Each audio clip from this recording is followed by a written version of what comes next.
Hi folks, welcome back. Today we are going to learn how to collect some GPS data on our phone and then be able to analyze that data in ArcGIS Online. So we're going to be using a lesson created by Joseph Kerski at Esri, and it's a really cool lesson because it has several parts. Creating the survey using Survey123, which is an ArcGIS Esri product, and that integrates really well with ArcGIS Online. Then creating and analyzing a map from that data, and then using a dashboard to visualize some of the survey data, and finally a story map. So we're going to use multiple ArcGIS Online capabilities and apps in this lesson, which makes it really exciting. The video today is just going to focus on creating part one, creating a field survey using Survey123. And even though his lesson is very detailed and you can certainly follow along with just the written instructions, I thought it would be helpful to see and follow along with a video for creating the survey on Survey123. So this will require two parts. The first is creating the survey using a laptop and survey123.arcgis.com. And then you use your phone, install the Survey123 app on your phone to collect the data. All right, so let's get started with creating a survey on Survey123. So you might open up a new browser and type in survey123.arcgis.com. And once you've logged in with your ArcGIS Online Enterprise login for my students, we can then create a new survey. And Dr. Kerski's lesson is on walkability. So we're going to be examining walkability in whatever neighborhood you happen to be in right now. And we can summarize this as a field survey containing data on neighborhood walkability, and we'll create this new survey. And while that's creating, we can just go back to the lesson and think about all of the other uses that we might use GPS data collection for. So in this case, we're going to look specifically at walkability, and we'll ask questions such as, is the place pedestrian friendly or unfriendly? And we can have two choices. We might also use a Lick-ert scale to rate the walkability as horrible for pedestrians, not ideal, neutral, good, or excellent. We might ask things like, is there a dedicated path or a sidewalk? Is it wide? Is the surface condition poor or good? Is there cross traffic? And so on. And then really importantly, we always want to add the geopoint to collect the GPS data for each location.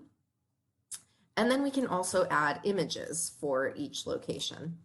So again, for walkability, this is what our survey might look like. I'm going to shorten this for the purposes of the video, but you're welcome to add more questions and play around with the different types of questions available in Survey123. But I think for purposes of making the video shorter, we'll just do the first couple of questions. But you might imagine how many other uses there are for such GPS data collection. We might observe neighborhoods in terms of social cohesion, in terms of crime observations or broken windows, types of data collection efforts.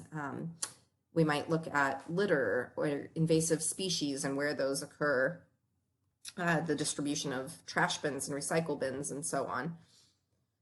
So this one will focus specifically on walkability. So now that our survey has been created, we can start adding different types of questions here from Survey123, and you'll notice there are lots of different options. I always like to start with the geopoint so that I don't forget to add that. So my very first question, and I can give it a label here, is location.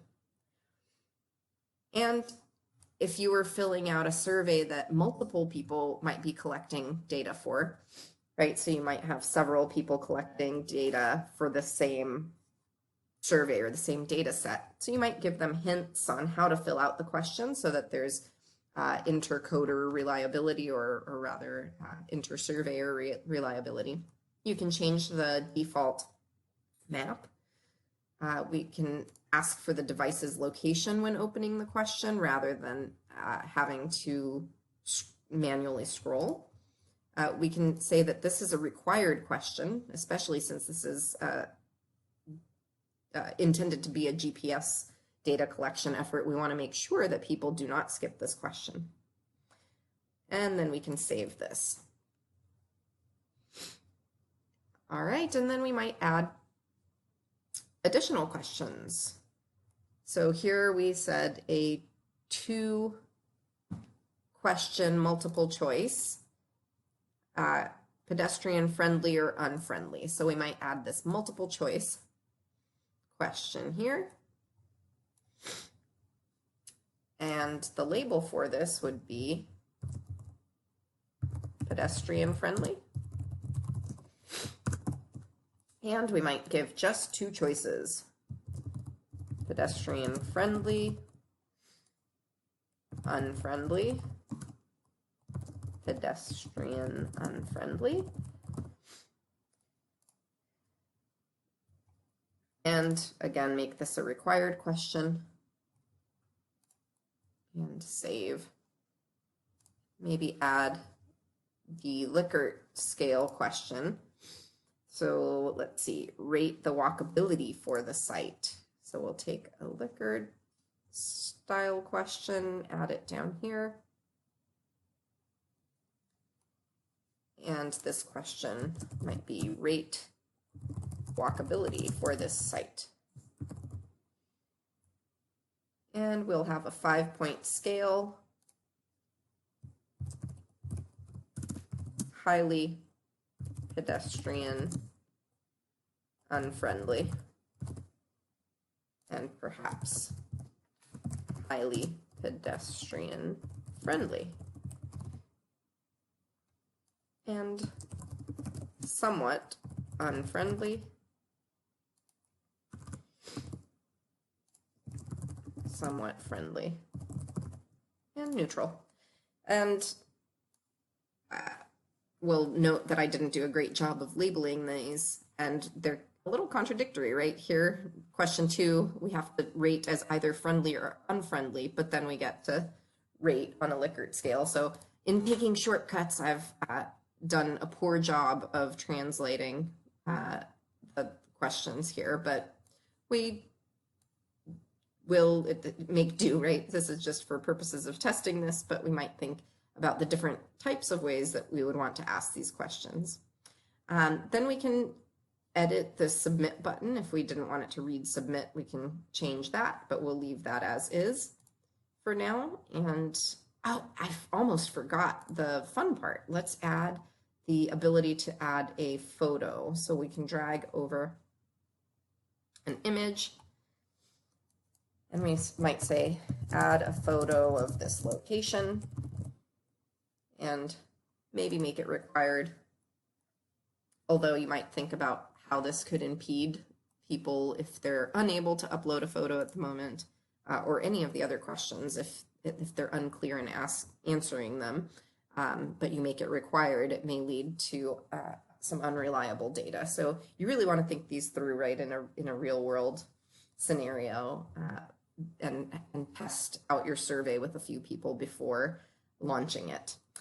All right, so now that we have these questions, right, location, pedestrian friendly, rate the walkability, and adding a photo, we can go ahead and we might preview first and then publish the survey. So this is what it's going to look like when you pull it up on your phone. It's going to ask you to step through these, and actually you can see what the preview looks like for a phone.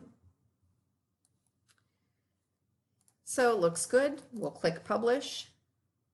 Are you sure you want to publish the survey? Here it's telling me that some of the unique identifiers are using a default naming pattern. I can look at this and just take a look at how it's labeling these fields. And this is how the fields will be named when they're imported into ArcGIS Online. These look fine to me. So we'll click Publish. And as we're waiting, we can grab our phone. If you have an iPhone or an Android, it's available through both for both operating systems. So grab your phone, go to your preferred, whatever it is, Apple Store or Play Store, and download Survey123 on your device. And we will reconvene in just a moment, and I will show you how the data collection process looks on your device.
Okay, folks, so that was fun times collecting the data on our phone.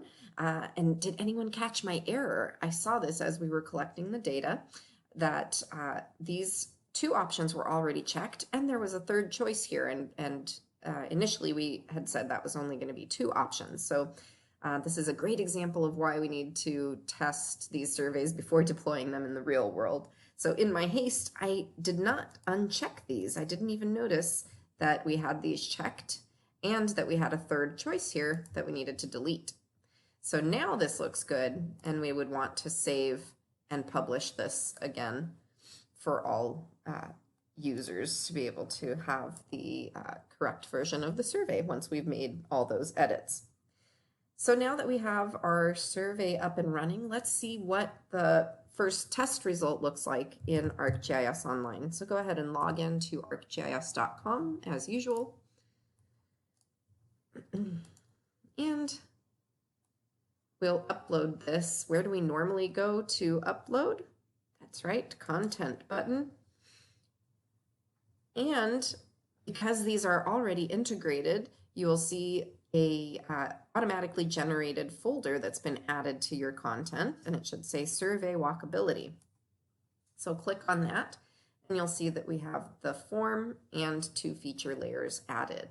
So let's see what this looks like if we click on the walkability layer, and then we open in Map Viewer.